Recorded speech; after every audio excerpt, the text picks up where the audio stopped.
Joining us now is Dr. Robert Murphy. He's a professor of infectious diseases at Northwestern University Feinberg School of Medicine. Good morning.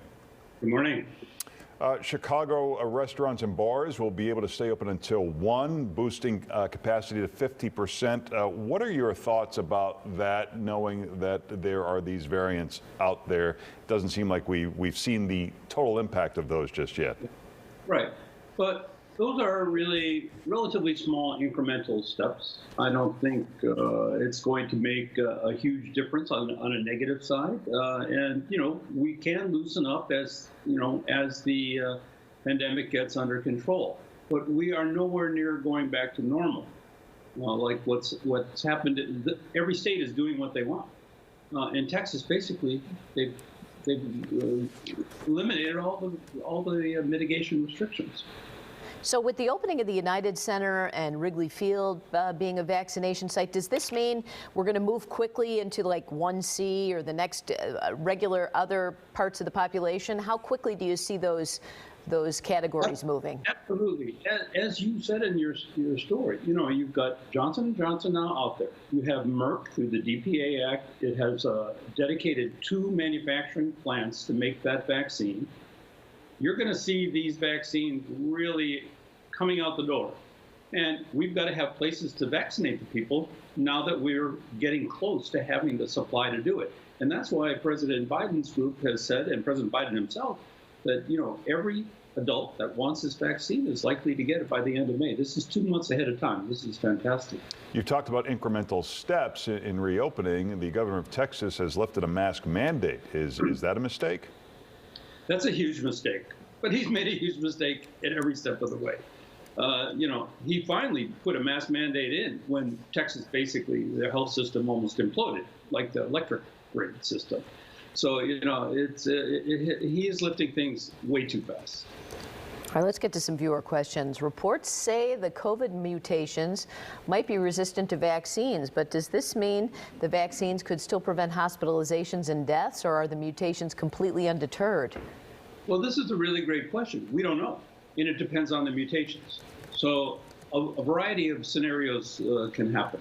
Say, like with the UK variant, the vaccines still work. With the South African variant, they work, but they don't work as much. Maybe they prevent hospitalizations and some mortality. But, things could get even worse. Some of the vaccines that were being used in South Africa had to be abandoned because they didn't work at all.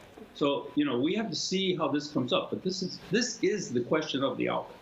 Next question. There was some talk about the Moderna vaccine not being the best option for pregnant women. It was briefly addressed on your show, but I haven't heard much since. I'll be approaching my 2nd trimester soon, and I'm willing to get the vaccine, but not sure if I should take the Moderna, which is what's currently being offered by my employer. Any advice? Yeah. So first of all, the vaccines have not been studied in pregnancy. So let's start there. They are being studied now. And the vaccines in general are safe. Some 18 women in the Moderna study did get pregnant after their first dose, and they seem to have done okay. That's just 18. We're testing 30,000 in the studies. So, it remains to be seen. There is concern if you have a bad reaction to the first dose of the Moderna vaccine, or really probably any of those vaccines, you should probably not take the second dose. So that is the only thing that's really changed. So it's a decision. I mean, I'm sorry to pass the buck, but there's really not much guidance here. The risk of getting COVID versus the risk of some theoretical risk of the vaccine causing a problem. It doesn't cause any problem to the fetus, by the way. Okay, next question. I am 83 years old and had my 2nd COVID shot Sunday. My reaction was stronger than for the first, but it seems that chronic problems, mainly arthritis for me, intensified. Is this to be expected? Well, this could be, and these problems temporally related to your 2nd dose of the vaccine. It's very common that the 2nd dose has more side effects. So if you're still having some arthritic type problems after the 2nd dose, I think I'm pretty sure that these symptoms will resolve over a period of time. Let's give it some time. All right. Dr. Murphy, thanks again. If you have a question for the doctor, you can post it on our Morning News Facebook page. We'll talk to him again tomorrow at this time. Have a good day. Thanks, Doctor. Dave. Hey, Paulie. Yeah, good morning.